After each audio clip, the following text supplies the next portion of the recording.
Avant toute chose, il faut savoir que je suis pas un grand fan du monsieur. Alors calmez-vous, les fans d'Orelsan, je suis pas en train de dire que je le déteste, juste que sa musique et tout ce qu'il fait autour me laisse assez indifférent. Donc quand j'ai su qu'il allait sortir un long métrage qu'il a écrit, je me suis dit, pourquoi pas. Donc j'ai regardé un peu ce que ça pouvait être et de quoi ça pouvait parler, et je me suis laissé tenter. Vous l'avez compris, j'ai vu Yoroi et il faut qu'on en parle. Yoroi, sorti le 29 octobre 2025, film écrit par Orelsan avec David Tomaszewski et réalisé par David Tomaszewski. Il faut savoir que ce monsieur, il est le réalisateur de plusieurs clips de Orelsan. Donc niveau réal, niveau mise en scène, ça va. Il s'y connaît un peu. Et donc, comme je l'ai dit, le film est écrit par Orelsan. Il faut savoir que Orelsan, il l'a dit dans une interview, ça a été un travail assez long et il a beaucoup kiffé. Je prends ces mots, il a beaucoup aimé. Travailler et écrire sur ce film, c'était une vraie thérapie pour lui et ça se ressent dans le film. Vous allez voir quand on va aborder de quoi parle le film. On sent qu'il a mis une part de lui-même, on sent qu'il s'est beaucoup investi. On sent que ça lui a fait du bien d'écrire ce film. Il faut savoir également, c'est dit dans le film, mais je vais le dire ici, Yoroi, je ne sais pas comment on le prononce, excusez-moi réellement, mais Yoroi ça veut dire armure, et dans le film ça peut avoir plusieurs significations si tu creuses un peu, mais concrètement ça fait référence à l'armure qu'il porte dessus, et à l'armure, à la coquille qu'on se met sur soi-même quand on veut s'isoler du monde, on veut... Bref, vous allez voir, je ne vais pas commencer à analyser tout de suite. Au casting, Orelsan qui joue le rôle d'Aurélien, aka Orelsan, et la comédienne Clara Choi qui joue sa femme, Nanako. Et donc, de quoi ça parle, Yoroi? On suit donc Aurélien, qui plaque tout et décide d'aller vivre au Japon avec sa femme enceinte, Nanako. Ils achètent une maison typique du Japon, là-bas, en campagne.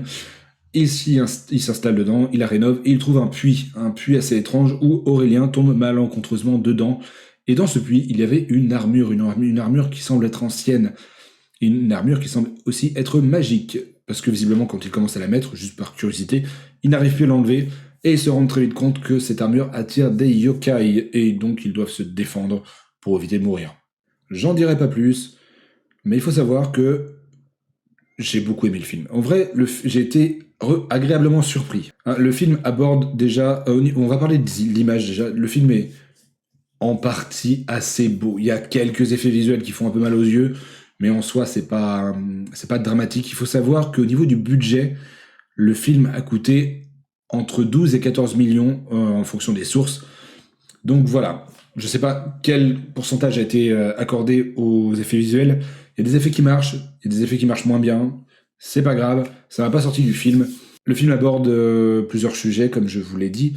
Il aborde le combat contre soi-même, le combat contre nos problèmes, accepter nos problèmes, accepter nos défauts, avancer, faire face à nos problèmes, combattre les critiques, tout ça. Enfin bref, c'est un combat, une acceptation de soi-même, une acceptation de tous les obstacles qu'on va pouvoir rencontrer. Avec tout ça, il y a également un travail très impressionnant, très important, je dirais plutôt, sur la colorimétrie. Quand ils sont au Japon, les couleurs sont très vives, sont très saturées, c'est très coloré.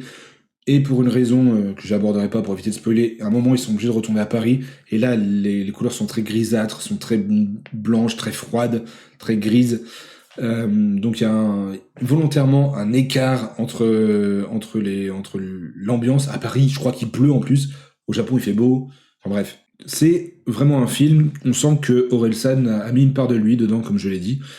On sent vraiment que c'était important pour lui. Et en vrai, bah du coup, voilà, bon, ça accompagne. La sortie du film est accompagnée quelques jours après par la sortie de son nouvel album. Comme je l'ai dit en intro, j'écoute pas ses musiques. Je vais être honnête. Donc c'est un événement qui va... je vais passer à côté. Je vais peut-être écouter une ou deux musiques parce que évidemment dans le film il y a quelques musiques d'Orelsan, notamment au début puis à la fin. Donc peut-être. Mais il y a quelques scènes qui ont été marquantes, notamment la scène de fin. Il y a un monologue à la fin. Je vais pas dire les détails, mais il y a un monologue à la fin d'un personnage joué par Orelsan qui est très impressionnant. Vraiment. Tu sens que le gars a l'habitude. Évidemment, il est rappeur, donc voilà, il a l'habitude d'envoyer des mots comme ça, et tu sens qu'il a l'habitude. Voilà. Il y a comme je l'ai dit, visuellement, il est très très ok vraiment. Alors le film Le film c'est pas un film subtil, hein, vraiment, c'est clairement pas un film subtil. Il arrive avec ses gros sabots, comme je vous l'ai dit, ça parle de combat contre soi-même, d'accepter ses traumas, d'accepter ses erreurs, de faire face à tout ça. Alors, c'est pas subtil du tout. Il y a un moment, sans spoiler encore, il y a Orelsan qui se bat contre Orelsan. Donc le combat contre soi-même, voilà, c'est pas subtil, mais c'est pas grave. C'est pas grave, en vrai, parce que ça marche. Ça marche dans le film. Le but n'est pas d'être subtil, le but n'est pas d'avoir une sous-couche à comprendre. Non, non. Il va dans le tas et il le fait bien, je trouve. Donc voilà, écoutez, si vous êtes fan d'Orelsan, sincèrement, allez le voir. J'ai été le voir avec des amis qui, eux, ont plus l'habitude que moi des musiques d'Orelsan. Et visiblement, il y a des easter eggs, il y a des clins d'œil à des anciennes musiques, des anciens albums. Il y a des trucs, il y a des easter eggs. Si vous êtes fan d'Orelsan, vous allez pouvoir trouver des choses qui vont vous plaire. Et si vous n'êtes pas fan d'Orelsan, un peu comme moi, bah vous allez quand même pouvoir passer un bon moment parce que le film est touchant quand même. Le film est touchant, est d'une sincérité, d'une très belle sincérité, je trouve. Et puis voilà, et puis en vrai, il y a quelques passages qui sont très drôles. Il y a quelques passages qui sont très très drôles. Et Orelsan, en vrai, alors c'est pas un acteur, hein, ça se voit, mais le fait de jouer son propre rôle, je sais pas si ça a dû, je pense que c'est peut-être plus compliqué que de jouer un autre rôle. Enfin, je sais pas, mais il s'en sort, tout ça pour dire qu'il s'en sort vraiment très bien.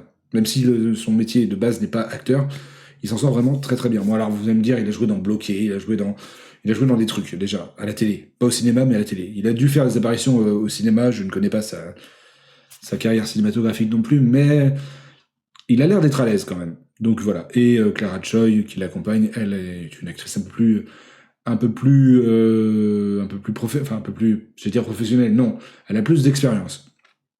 Bref, allez-y, foncez, sincèrement, vous allez passer 2 bonnes heures, vous allez passer voilà, une bonne séance de cinéma, voilà.